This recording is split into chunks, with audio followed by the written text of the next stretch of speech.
So Ryan, when I'm looking at my career, and I'm asking you this specifically, and I'm mid-career, and I look ahead. I'm in Medtech 2022, and I'm sitting at that director level, maybe senior manager, director level, and I'm looking downrange. And so, what should I be thinking about if I'm thinking about, okay, what's personal fulfillment mean? What is the future of the market I'm in? And then what is the future of the product in the market I'm in? So what guidance would you give for individuals who are at that audit time of their career right now? Yeah, I mean, it's different for everybody, but really you have to decide, am I chasing a title or am I chasing fulfillment in what I'm representing? And that has to be where you start. And for me, it was always early in my career chasing that title, right? Because that's what you're almost conditioned to do when you get into these large corporate organizations. You drive hard, you become a trainer, and then you go from a trainer to a people leader, and from that to managing more people. But really, it's looking at the product you're selling or the company you're representing and asking yourself, who will I become, as you say, doing this for the next 10 years? Am I okay with that? Or do I want another challenge? Do I want to bet on myself and have the courage to go and do something scary but exciting? And maybe it's even a leap into a software-based platform, right? Say you're a traditional med device person, but you see an opportunity there. To me, you have to be observant of where the market's going, and then be willing to take that jump, or at least educate yourself on that market. And that's what I found here over the last couple of weeks in talking to individuals. They're at that point, and they say, "Hey, I've got the golden handcuffs, right? If I leave, I'm out all this money. But if you stay, you may lose your soul," right? And there's other opportunities, by the way, that can make up for that, right? Either in salary and equity in a startup. So there's things that people really haven't considered because they've never even explored it. And so my question, or my thought really to people is, what's the downside of exploring that for yourself? If you've been stuck in that same position forever, if you've been passed over, if you're just no longer satisfied or challenged, what's the downside of exploring things outside of your comfort zone? You brought up, you and I have discussed this previously, in our seat we sit in as the world's leading search firm, we get to see all different types of opportunities. So we get, robotics, catheter, peripheral, neuro, insert technology here. And then we also get to see, sales, marketing, clin, reg, qual, advanced manufacturing, R&D. Most of the time, I've watched individuals cruise through their career, generally staying in one or two categories, and generally with 3 or 4 companies. And they are not sitting reading the newspaper every day. There was this thing called the newspaper once before. But they're not online every day doing homework on the entire industry to decide, I should probably set sail in that direction right now, given all of the landmarks I'm acknowledging along the way. Or else I might get myself in on a one-way street in a cul-de-sac and not be able to back out in 5 years. And so, I don't know if we spend enough time really evaluating, auditing, not only, as you said, that tunnel vision you can get in if you're just a scope guy or you're just a catheter girl. So getting that courage, because we're a lot more of what we don't know, right, than what we do know. And that I think is the biggest career mistake people make along the way. So I love to hear your thoughts on what does fulfillment mean, and then balancing that with the car payment, and then and then what does learning mean, and balancing that with the weekend softball team, and then So these are the struggles going on all the time in every single person's career as they manage through those. So I want to jump on something now, leadership. There's a whole bunch of different thoughts on leadership, and I don't think there's one school that's right, one school that's wrong. I think it's scenario dictates. You've had a really solid career in leadership. So take me through how that developed for you. What were critical components, aha moments that you looked at it and go, that's the leader I want to be, that's not the leader that's the leader I don't want to be. And then what guidance do you prescribe moving forward? Yeah, so I mean, for a lot of people, it probably starts young, right? And for me, it was with athletics. I was a baseball player, a wrestler, and really, I always go back to wrestling. I wasn't a great wrestler. I was good, I wasn't great. My kids were great. And what you find is what you're made of. And there's a quote from Dan Gable that says, once you wrestle, everything else in life is easy. And it's so true because it's you and that other person, and you clash, and at the end, whoever's standing is the winner. And there's no team to blame, there's no anybody to blame, it's on you. So I think it started there. And then, as you have leadership opportunities, whether you're a captain of the team or maybe you're not the designated captain, but you're the person that raises everybody else up. And you start to see people rally around you. So whether you want to be that leader or not, maybe you are. And for me, I would always look back and say, all right, here's a blank sheet of paper. Here's all the people that were under my care, and where are they at today? And I think of a kid I met in Lansing, Michigan when I was working at Cintas. His name's Dan Ranville, and he's a leader in a medical device company now. And I think about a guy named Eddie Soloria who worked with me at a company, and he's a leader now. And Mark Nutter, he's a leader now. And I just start thinking of all these names, and even at my last company, a man by the name of Neil Johnson, now he's a leader. And I think, wow, if I played even a tiny part of that, I'm really proud of that. And I think the other thing we need to hit on, Joe, is people get so caught up in their careers that, okay, I'm a catheter guy, or I do this, or I do that, and that becomes their identity, and they can't see outside of that. And the thing is, your job isn't who you are, it's what you do. Now, it becomes a major part of who you are, so you better be fulfilled by that. And so the only way you can have growth or get fulfillment is by exploring all the things that you might be good at. But if you always just stay in the area of comfort, there's no growth there. There's just not. Now, you may go outside that area and crash and burn. I've done it. I left the med device space and I went into private equity, and it didn't work. I mean, I did okay, but I realized pretty quickly that, hey, I don't want to be in this space. I was a VP of development, and I'm bringing in all the deals, and there was just no fulfillment there. And then I got back to helping patients, and I was like, okay, I feel better now. But then I thought, okay, how can I jump out again? And now I'm here. Mm-hmm. But it's attached, right, to what I've always done, but it's bigger. And that's what I want people to consider in their career is, how can I do what I've always been good at, but broaden it? And while you were sharing with me what it's called is that coaching tree, right? Mm-hmm. You go back, the Belichick coaching tree, Parcells actually is coaching tree. And then Dave Ranker and I, who is a good friend and in this business with us, we were talking about Leon Hirsch's tree, right? So Leon Hirsch founded U.S. Surgical, mm-hmm. and Lee and I have become friends, and I was fortunate enough to spend some really good time interviewing him, I think one of my favorite interviews of all time.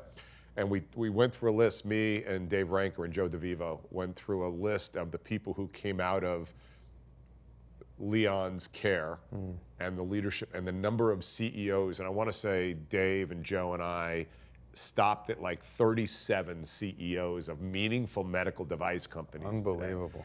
So that's an interesting way to, I think, a reckoning, if you will, of is what you're doing meaningful and is what you're doing matter? And then you compound that as how many people did they move? And if not, but for, the leadership there.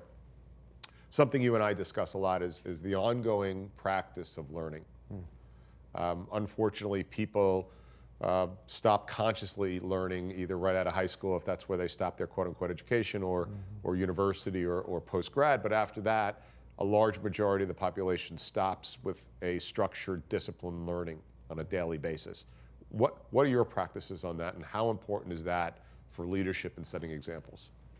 Yeah, I consider myself a lifelong learner, whether it's listening to snippets on LinkedIn, listening to podcasts, reading.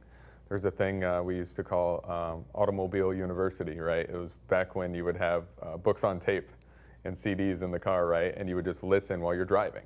Now that's what podcasts have replaced. But there's the opportunity to continue to learn through all these different avenues, right? We have more accessible to us now than we've ever had. And the question is, if you're not taking the time to listen to that YouTube video or listen to that podcast, what are you doing? Are you Netflixing and chilling? Okay, I get it, I do that occasionally. But how is that making you grow in your learning? There was a guy recently that sent me a text, used to work with me, and it was a picture of the first contract he had signed when we worked together, and it was in a frame. And what we used to do was we would frame the first contract, and everybody at the office would sign it and give it to him. This was in 2005. He sent it to me here recently and just said, hey, I wanted to let you know I kept this. And people, we were talking about it earlier, they'll not care how much you know. So it's great to be a continuous learner, but you have to reinforce that with making people feel good. And so I think it's a combination of learn things, share them with others, and help them grow, and then it comes full circle. With leadership, we've got a couple styles. Well, not just styles, but methodologies. We've got a carrot and stick. We've got a shoulder to shoulder. Yeah. So where do you start usually when you see an opportunity, or intuitively it just comes to you? What do you think your default is? My default used to be carrot and stick early in my career because that's how I was trained, but now it's definitely opposite. I watched a TED Talk called The Puzzle of Motivation. I think this was in 2014 by Dan Pink, and he took a look at the disconnect between what businesses do and what science knows. And if we give people autonomy, mastery, and purpose, that's when they start to blossom. The carrot and stick will work for a little bit, especially in sales, but at some point that growth stifles. And without that autonomy, mastery, and purpose, people just feel robotic. So for me, based on what I've learned and what I've experienced, if I can get everybody rowing the boat in the same direction, there's a lot more that a team can do together. John Gordon wrote a great book, The Power of Positive Leadership and the Power of a Positive Team. I recommend it to everybody in leadership because it's simple, but it's not shallow. And so it's really interesting because most sales organizations are built around carrot and stick. Sure. Right? Because rewards drive behavior. Yep. Let's admit that. Yep. Right? So otherwise we'd all be living in some socialistic state. And there's nothing wrong with conscious capitalism. Right? No. I'm a big believer in that. But for the most part, corporate America and even small America is driven by carrot and stick. And so tell me about what you think the liabilities there of that from personal fulfillment and also identity and career building. Yeah, for me, loyalty is a huge thing, right? And if most organizations are operating on the carrot and stick methodology, well, if I can get that here at company A, then I can get it at company B. So what's that employee's loyalty to you if you're just like everybody else? So employees have to have a feeling that you care. And I think what's happened, especially since the pandemic, is people really want to know that they're cared for, they want to feel that stability, and they're not going to compromise on that. And there is an epidemic of employees feeling like they're not cared for, whether it's because the bottom line is improving the stock price for the shareholders, or hitting a quota, or just being a machine and driving the same message over and over. You have to find out what makes that person tick. Sure, you can tie it to a corporate initiative, but they have to know that you care first. And so then your identity becomes, okay, I am valued here where I'm at. I have the opportunity to take my career this direction or that direction because I have Joe Mullings who cares about me and he's not going to let me fail. So to me, that direct manager to rep or manager to employee relationship is so important. And especially in sales and marketing, what ends up happening is a successful rep gets promoted, but they're never given the skills to know how to manage people. And so it's very important that you have leadership development. And a lot of the bigger companies have gotten pretty good at that. But what I've seen since the last couple years is those programs have kind of went away due to budgets, due to necessity, and then you have this great reshuffling. And we see that, or I've seen that over the last couple of years. So you've got these emerging tech startup companies. They get out of the gate. They finally get to a run rate of like $1 million a month, and they're like, all right, we got to go out and we got to hire a VP of sales. And what do? They usually will give you the spec of industry experience, domain experience, great sales numbers, player coach. Yep. And then it stops there. Yep. And then historically what happens is, especially in the commercial side of things, and even on the R&D side of things, I'm an engineer, is the most talented performer gets promoted. Correct. Not maybe the best leader. Right. Right? The best, if we're going to go to revenue, the best salesperson. Sure. Right? Gets promoted. When was the last time the worst salesperson got promoted, or even an average salesperson got promoted to a leadership role? I have never in the history of my career ever have somebody be like, got promoted. I was middle of the pack. Right. Right? It's always that alpha dog. Sure. Right? And so that is the hornet's nest that these emerging tech companies fall into, is they want that player coach, killer, give me the book. And then when they start building, they hit this limit at like 20 million or retention. Yeah. And then all of a sudden it falters, flattens out, and then the CEO gets blamed, and he or she should get blamed because they, of course, made the selection, but they should have been a little more thoughtful coming in. I think that declares itself at any level, big corporate or even emerging tech startup. Yeah, the missing piece for me is really thoughtful employee feedback. So for me, when I was a frontline manager, I would do a survey to my team quarterly. You know, what are we doing good? What can we improve on? And they will tell you who the best people on the team are, who they see as the leader, what you can do better, what the company can do better, and then it's your job to bubble that information up. And I think a lot of organizations feel they already have the answers, and that's the wrong approach. So it needs to be these more intimate, smaller meetings where you really survey your people, get them comfortable to talk openly in a room, and if they see changes being made, that gives them hope. And that lets them know that, hey, things aren't perfect, but at least they're listening. And that's what we need more of, is just more of an open dialogue so people are able to, you know, feel vulnerable in their workplace without fear of retaliation. I agree with that 100%. And people make the mistake of vulnerability means liability for high performers. Right. And I think that if in that safe environment, now, you still have to perform your ass off. Yep. There's no question about that. Just because you're vulnerable doesn't give you a pass on mediocrity. I just want to make sure we're clear on that. Absolutely. Is when you set that bar and you get in that foxhole, and that's what we call it here at TMG, is if you're in the foxhole, you have a responsibility to make sure that you're and the person across from you, 6, is covered. Now, you can be absolutely vulnerable and say, I am scared to shit on what's coming over that mountain right now, but I got you covered, right? You got me covered. Yes? Yes. Okay, go. And I think what happens there is people mix up vulnerability with weakness. Very true. I mean, we've been conditioned that way, right? That's right. Since Little League. That's right. That's right. Or wrestling, right? Yeah, we for bring sure. the 55-gallon garbage can into the middle of the thing, you retch into the thing, and if you have a bellyache, you're ridiculous. Well, that's because we know a lot of people like, I'm a hurt, coach, and I'm going to go sit on the side here. We had that in jiu-jitsu all the time. Are you hurt or are you injured? Right, or is your ego injured, or are you afraid, right? Yeah. There's a big difference between the two. So Ryan, as you came out of the industry, and well, you're still in the industry, but you came out to the dark side. What are you keeping your eyes open for in the health tech? And I use health tech on top of that. Medtech is a subset of health tech. What are you keeping your eyes on? Is it, if we think about categories, is it interventional? Is it peripheral? Is it ortho? And then the delivery of systems. So layered above that, is it digital? Is it tele? Is it outside the boundaries of 510K PMA, but still on the bookends of healthcare and reducing the costs? And take that all back to the patient for me. Yeah, remote patient monitoring for me is a very exciting space.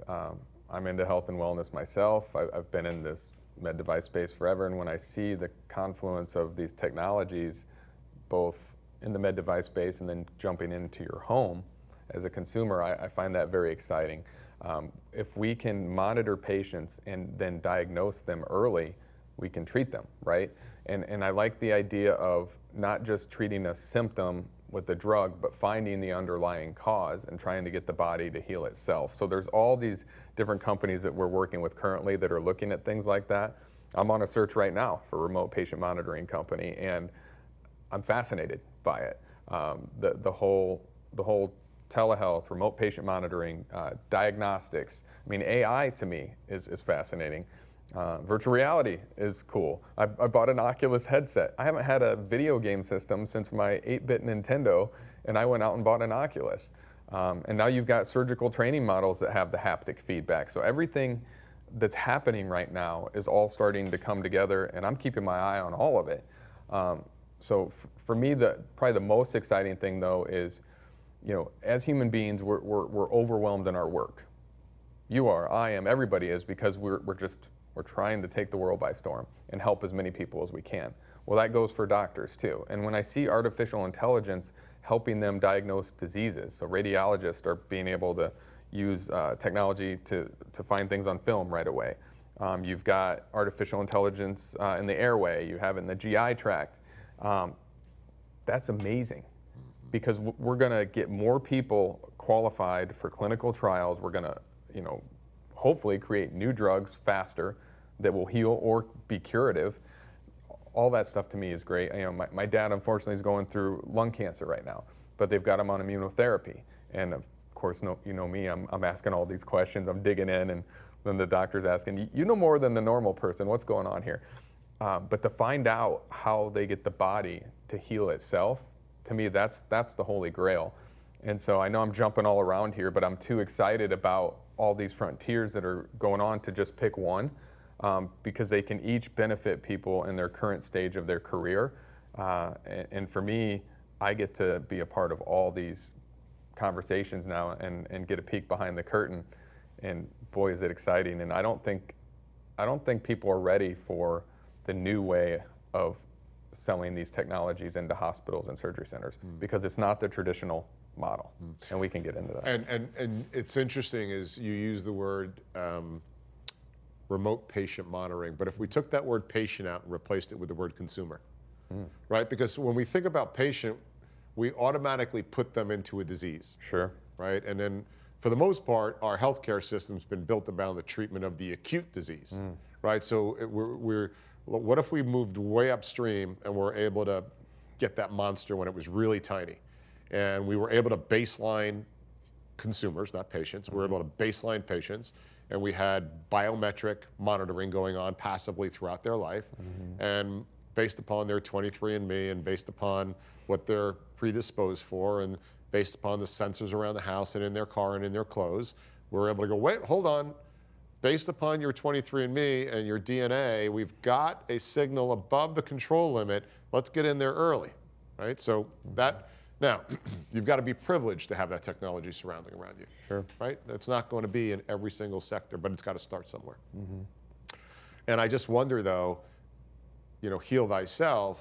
Well, I think if we cut out bad foods and vices and all that other stuff, I don't know why life would be worth living, but let's just say for a moment, because as humans, we're more predisposed to take an aspirin than a vitamin. Yeah. And healthcare today is built around the aspirin. It's not built around the vitamin. And so, when we get that headache, we'll rush home and I'll take 7 Advil. It says 3, so therefore 7 must be that many times better, right?